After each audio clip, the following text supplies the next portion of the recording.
మన వర్డ్ప్రెస్ ప్లేలిస్ట్లో మరియు కోర్సులో చూస్తే అందులో హోస్టింగర్ నేను రికమెండ్ చేశాను కదా. కొంతమంది దగ్గర ఏంటంటే అమౌంట్ ఉండదు వెంటనే పర్చేస్ చేసుకోవడానికి. సో అలాంటి వాళ్ళు ఏం చేసుకోవచ్చు అంటే మీ పీసీలో మీరు మీ లోకల్ హోస్ట్ కింద వర్డ్ప్రెస్ని ఇన్స్టాల్ చేసుకొని లోకల్గా అయితే ట్రై చేసుకోవచ్చు అనమాట. అది ఎలా అంటే ఫస్ట్ మీరు గూగుల్లో డౌన్లోడ్ వర్డ్ప్రెస్ లోకల్ అని చెప్పేసి ఇట్లా సెర్చ్ చేయండి. ఇలా సెర్చ్ చేస్తే ఏంటంటే మీకు వర్డ్ప్రెస్ ఒక డెవలపర్ సైట్ అనేది వస్తుంది, developer.wordpress.com.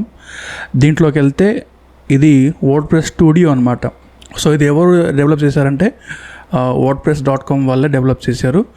సో ఇందులో మీ సిస్టమ్ని చూసి మ్యాక్ అయితే మ్యాక్ అండ్ విండోస్ అయితే విండోస్లో ఇంటెల్లా ఆర్మ్ చిప్ అనేది మీరు డిసైడ్ చేసుకొని డౌన్లోడ్ చేసుకోండి. డౌన్లోడ్ చేసుకుంటే మీకు ఇలాగ ఒక డౌన్లోడ్ ఎగ్జిక్యూటివ్ ఫైల్ అనేది డౌన్లోడ్ అవుతుంది. అది మీరు ఇట్లా ఇన్స్టాల్ చేసుకోవాలి. సో రైట్ క్లిక్ చేసి ఇన్స్టాల్ యాజ్ అన్ అడ్మిన్ అనేది చేస్తే అది ఇన్స్టాల్ అవ్వడం స్టార్ట్ అవుతుంది. సో ఇప్పుడు మీరు చూడండి మనకు వర్డ్ప్రెస్ అనేది ఇన్స్టాల్ అవ్వడం స్టార్ట్ అయింది. సో చూసారా మనకైతే ఇది మన ఫస్ట్ సైట్ అయితే వచ్చేసింది. మీరు ఇది ఏదైనా ఒక నేమ్ ఇవ్వచ్చు. సో మై వర్డ్ప్రెస్ వెబ్సైట్ అని ఉంది. దీంట్లో అడ్వాన్స్ సెట్టింగ్లోకి వెళ్తే మీకు PHP వర్షన్ ఏం పెట్టాలి, ఏ లొకేషన్లో మీరు ఇది సేవ్ చేసుకోవాలనుకుంటున్నారు అది మీరు కన్ఫిగర్ చేసుకోవచ్చు. వర్షన్ అనేది మీరు ఇక్కడ నుంచి చూస్ చేసుకోవచ్చు. సో స్టేబుల్ వర్షన్స్ ఉంటాయి, బీటా వర్షన్స్ కూడా ఉంటాయి. దీంట్లో నుంచి మీరు ఏదైనా కానీ చూసుకోవచ్చు. సో దీంట్లో నెక్స్ట్ మీకు ఏదైనా కస్టమ్ డొమైన్ ఉంటే అది కూడా మీరు ఇక్కడ నుంచి అయితే తీసుకోవచ్చు. Then I will go to sounds good do it for me అనేది క్లిక్ చేసుకొని ముందుకెళ్ళాలి. ఏదైనా పర్మిషన్ అడిగితే మీరు అది ఎస్ చేసుకుంటూ వెళ్ళాలి. So I will click on okay.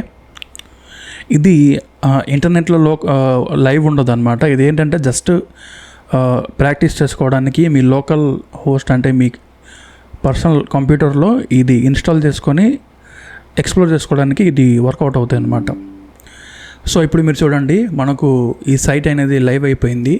Default theme ఏదైతే ఉందో 2025 అది ఇన్స్టాల్ అయిపోయింది. ఇక్కడ మీరు అడ్మిన్ సెక్షన్లోకి వెళ్ళాలనుకుంటే WP అడ్మిన్లోకి వెళ్ళి చెక్ చేసుకోవచ్చు. సైట్ చూడాలనుకుంటే ఓపెన్ సైట్లోకి వెళ్తే మీకు ఇట్లా లోకల్ హోస్ట్ 8881 అనేది చెప్పేసి వస్తుంది. సో ఇది మీకు టెస్టింగ్ సైట్ అనమాట. మీరు ఇక్కడే మీరు టెస్ట్ చేసుకోవచ్చు. ఇక్కడ నుంచి మీరు డాష్బోర్డ్కి కూడా వెళ్ళొచ్చు అనమాట. సో అండ్ ఇక్కడ నుంచి మీరు దీనికి సంబంధించిన సెట్టింగ్స్ లైక్ ఇక్కడ లోకల్ హోస్ట్ URL కానీ ఇది మీ URL అనమాట. మీ టెస్ట్ చేసుకోవడానికి లోకల్ హోస్ట్ కాలమ్ 8881 ఇది మీ బ్రౌజర్ ఒక URL బార్లో క్లిక్ చేస్తే మీ బ్రౌజర్లో ఈ వర్డ్ప్రెస్ అనేది ఓపెన్ అవుతుంది ఈ సైట్. ఇక్కడ మీ యూజర్ నేమ్ అండ్ పాస్వర్డ్ అనేది ఉంటుంది డిఫాల్ట్గా. జస్ట్ మీరు కాపీ దగ్గర క్లిక్ చేసుకొని ఇది కాపీ చేసుకోవచ్చు అడ్మిన్ లాగిన్ అవ్వడానికి. సో మనం లాగిన్ అయిపోయి డాష్బోర్డ్లోకి వెళ్ళి వచ్చేస్తాం అండ్ మీ వర్క్ అయితే మీరు స్టార్ట్ చేసుకోవచ్చు. మీకు కావాల్సిన ప్లగిన్స్ ఇట్లాగా యాడ్ ప్లగిన్లోకి వెళ్ళి మీరు మీకు కావాల్సిన ప్లగిన్స్ అవన్నీ ఇన్స్టాల్ చేసుకోవచ్చు. అండ్ మేజర్ థింగ్ ఏంటంటే అది మీ సిస్టమ్ ఒక స్పీడ్ మీద డిపెండ్ అవుతుంది అనమాట. ఎందుకంటే మీరు క్లౌడ్ హోస్టింగ్ ఉన్న స్టేట్ హోస్టింగ్ ఉన్న అదేంటంటే బై డిఫాల్ట్ క్లౌడ్ కాబట్టి చాలా ఫాస్ట్గా ఉంటుంది. ఇదేంటంటే కొంచెం లాగీగా ఉంటుంది.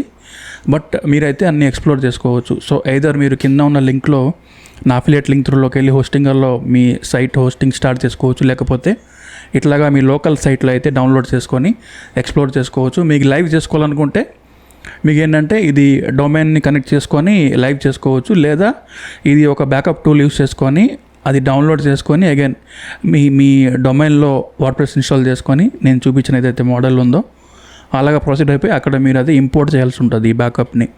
సో అది అనమాట process. Thank you very much.